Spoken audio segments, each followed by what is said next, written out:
like Jake a lot, you know, but once he's in that ring, he has to fight like his life is dependent on it, because it will be. When in your career are you going to actually fight a contender in your weight class and not do gimmick fights? I mean, the skill level alone, now of course, there is a size difference, a height difference and all that, but he's just going to struggle so much landing a shot. You know, it's just going to look bad. During the Jake Paul versus Gervonta Davis news conference, boxing icon Mike Tyson unexpectedly showed up. His harsh warning to the YouTuber-turned-boxer sent shockwaves through the room. Tyson was blunt in his warning to Jake Paul to fight as if his life depended on it, emphasizing that taking on a vicious fighter like Davis is no joke. You saw Jake Paul's fat body videos, and if you think he's taking his training seriously for you. Listen, I think he's taking it very, very seriously because his health depends on it. And yeah, he's nobody I'm not looking past him. I'm taking him lightly at all. The conflict between Tank Davis and Jake Paul has evolved beyond a mere show. Officially, the fight is considered an exhibition, a nomenclature that was primarily motivated by worries about the stark disparity in size and weight between the two. For example, because of the discrepancy, the Florida Athletic Commission would not allow it to be a professional fight. They will fight 10 3-minute rounds with both men wearing 12 gloves, and knockouts will be counted under the now agreed rules. Crucially, 2 human judges and 1 artificial intelligence judge, a recent addition intended to bring greater objectivity, will rate the verdict. It's getting really weird. Gervonta looks scared for his life because the rules are out. They're crazy. Oh, so everyone thought that the fight was at 190. Instead it's at 195, and this weight difference is scaring the life out of little Tank. Over 10 3-minute rounds. The next dispute comes with the gloves. Little Tank is used to fighting in 8-ounce gloves. Baby glove. This fight will be in 12. Hands might be too small. Also, Tank just fought in a 12 3-minute round fight against Roach. Yes, and now he's fighting in 10 3-minute rounds, which isn't too bad. Well done, Jake. Exhibition though, can he win? Yes, he can actually win. It will be overlooked by 3 sanctioned judges. So you can actually still win and knock him out. But here's the trick. It's body punches only. And there's a reason. That's because Tank said, look, this is a bit unfair. I don't want to punch up. I want to punch at my head height. Where does it fall? At Jake Paul's belly. So apparently we've heard there's no knockdown rules, but aside from that, it's a pretty well-rounded fight. Oh yeah, and there's some drug testing involved. But Jake Paul for the win. Gervonta Tank Davis, in Teddy Atlas' opinion, is the closest thing boxing has to a fully realized boxer at the moment. He commends Tank for his counter-punching instincts, trapping techniques, distance control, and mental toughness in the ring in addition to his destructive power and finishing prowess. Davis is viewed by Atlas as being thoughtful, patient when necessary, and always planning forward rather than just using force. These attributes, in his opinion, make Davis the only boxer among the top lightweights with the means to possibly defeat a fighter like Jake Paul, whose style is evolving but whose record does not yet demonstrate elite technical proficiency. Gervonta Tank Davis is my prediction that Gervonta Tank Davis is going to weigh in on the night of the fight against Jake Paul, knocking on 160 pounds. Don't be surprised if he's 157 pounds, something like that. You guys see this footage? Look at Tank. Now, if you know what you're looking at, the guy must be around 150 right now, 153, something like that. And you can really tell when he's sideways. When you look at him sideways and see the depth. See, from the front view, you can't really tell. But when he turns sideways, the guy is a wrecking ball. He's literally a baby rhino out there. And I think that is the idea for him to bulk up and be a little powerhouse out there. And I'm all for it. I'm gonna tell you in this video why I think that's the best thing for Tank and why I think he will be knocking on 160 pounds. Former super middleweight champion Carl Froch cautioned that Paul's size and unusual power pose a real threat to Davis, who won't be accustomed to being struck like that despite his superior talents and newly bulked up physique. The general uneasiness in boxing circles is reflected in Froch's worries. This fight is viewed more as a freak show with validity and fighter safety in doubt than as competitive match. 100% for the fans to get mad with that was against Fury's, Tommy Fury, but it wasn't that level, obviously.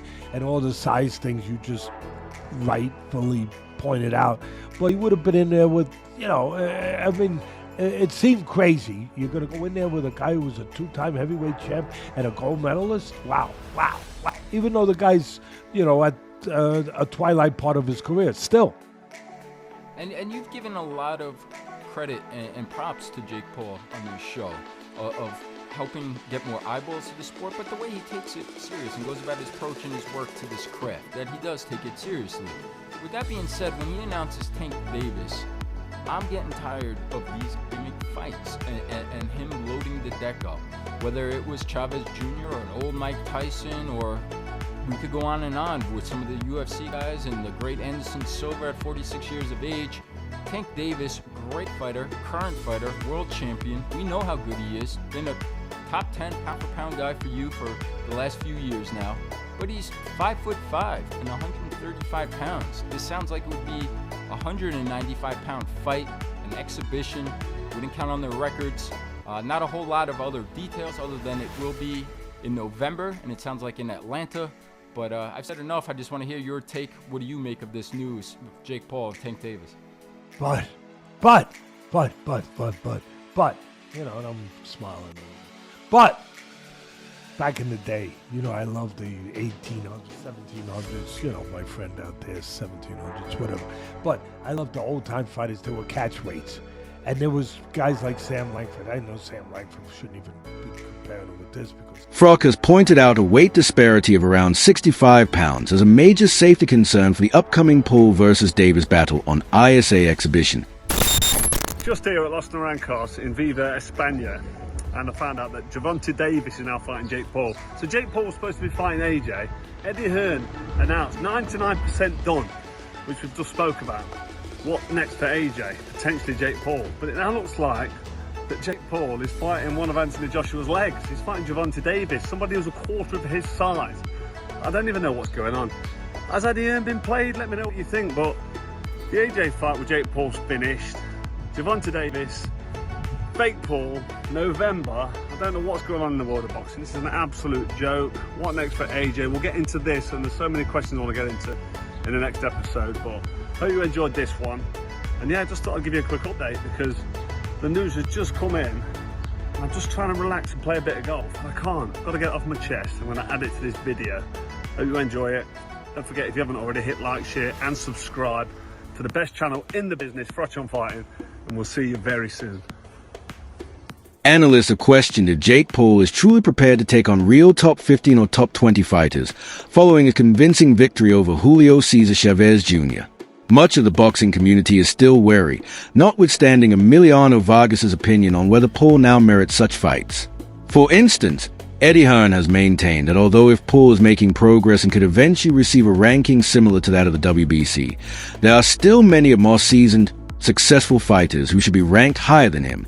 The argument highlights a conflict between Paul's growing popularity and whether his previous opponents have really put him to the test in boxing at the highest level. And it was mentioned at his press conference and he shit himself, and the fight was just absolutely fucking diabolical. Again, I've said before, he's not a professional boxer, he never will be, and he proved time and time again that he's not a professional fighter. So Jake Paul, go on, piss off. I mean, I don't really take Jake Paul that serious. He can't really box. He can have a little fight, he can have a swing. He swings away, stands up straight, and he throws punches, but it's not professional boxing. Because when I watch him box, he does so much wrong. It's just, everything's wrong, it's so bad. He's got leaky defence, he telegraphs his punches. Like, you put him in with someone his own size, it was a professional, it's a mismatch. And you'll see that if he ends up fighting somebody. Tommy Fury, bless him, he's a pro boxer, but he's inexperienced. He's got no amateur pedigree. He's a raw novice, or maybe just above the raw novice. I was saying earlier, where would I put him in terms of levels? He'd do well to win a British title. He's at that sort of level, and then from British title to world level, it's like different worlds. It's like totally different. It's like a different sport. The concept of Jake Paul receiving a WBC ranking, however, has drawn harsh criticism from a number of seasoned fighters and purists who believe it might undermine all the sport stands for. One of the most outspoken critics has been veteran heavyweight Derek Chisora. He contends that legitimate fighters obtain their positions via years of dedication, successful records, and victories against respectable opponents. According to Chisora, it is unjust of fighters who have bled and sacrificed to their place to give Paul a slot just for publicity or promotional purposes. I just think Chavez didn't get started. That's the only thing. I mean, you can't win. I want to be world champion. Zerno looks slow as shit tonight. You can't win if you don't throw, you know, so it was kind of like the Ryan Garcia Rollies thing. You know, Rollies didn't, I mean, Ryan really didn't get started, so, you know. What do you think about how Jake looked and fought? I mean, hey, you know what? You're very tough. If he sucked ass, he sucked ass, but he actually looks pretty good. There's people who walk into the gym, you can tell right away if they can box or not, so. He can box, he's selling out, you know, obviously this arena, and the only thing I can do is take a page out of his book and, you know, put it towards my showmanship. So. You think he's ready for someone like top 15, top 20? I mean, look, you know, he knows who to fight. Obviously, he's, you know, growing in his career. If he really wants to make a career, I wish him nothing but the best.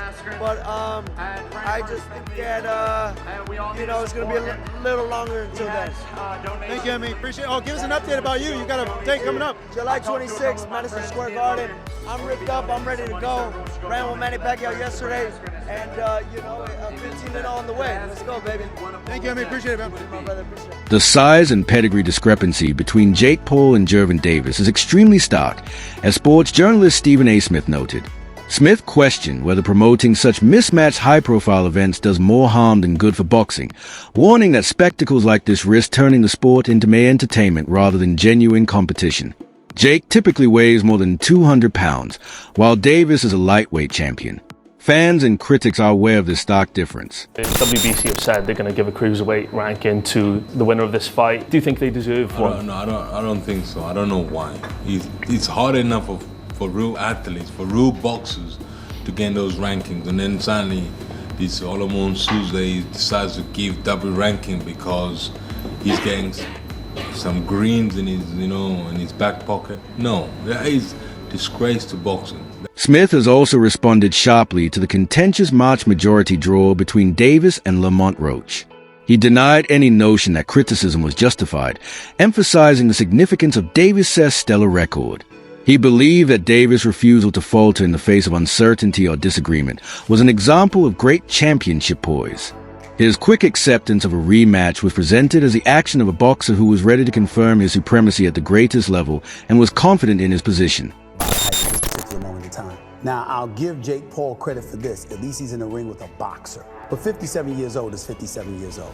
And 57 years old and formally walking into a UFC fight as an audience member, as a patron with a cane, it's hard to me believe a year later that you're going to be in any condition to really, really fight. I hope I'm wrong, but I don't know. And if you're Jake Paul, here's what I want to say to you. It's Mike Tyson, that's fine. It's a money fight, I get you, and you want to make money.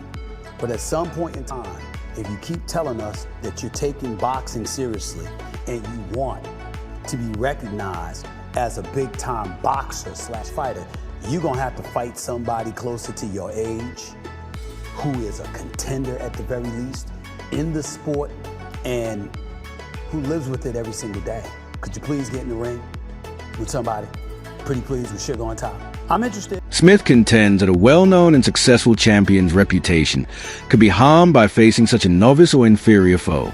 He claimed that Tank should be ashamed of this matchup because it is significantly below his level. Paul was upset and even appalled by the popular mismatched exhibition matches, such as Paul versus Mike Tyson, according to Stephen A. More clearly pointing out the mismatch, he underlined that Paul must compete against actual opponents rather than retired athletes or celebrities. Davis might be every bit as box office as Maverick himself.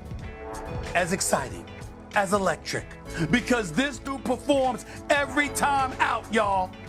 Wherever Davis goes, wherever he fights, fans justifiably follow. He's that special. And Davis is without a doubt one of the top 5 pound-for-pound fighters in the world right now. Don't you even doubt it.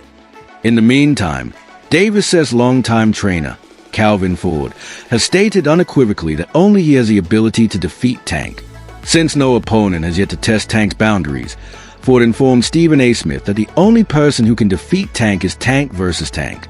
Additionally, Ford stressed that Tank hasn't yet shown his full potential and that he is concentrating on preparing Davis to maximize his potential. Paul is a professional.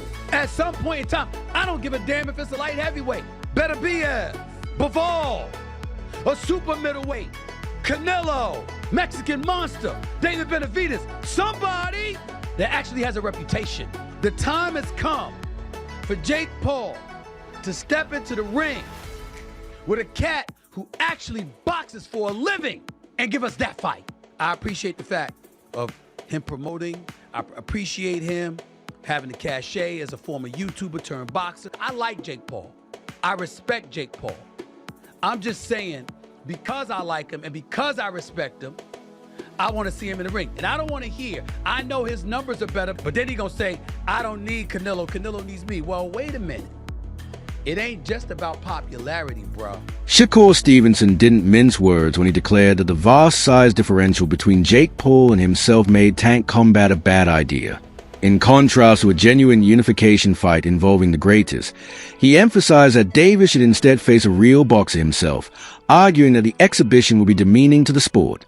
Stevenson presented himself as a more appropriate and difficult opponent, emphasizing that Davis might earn more money by competing against a real elite. Although a lot of pundits call the match a spectacle, will Davis' skill and experience reveal Paul? Or will his buzz last in the ring? Leave your comments below.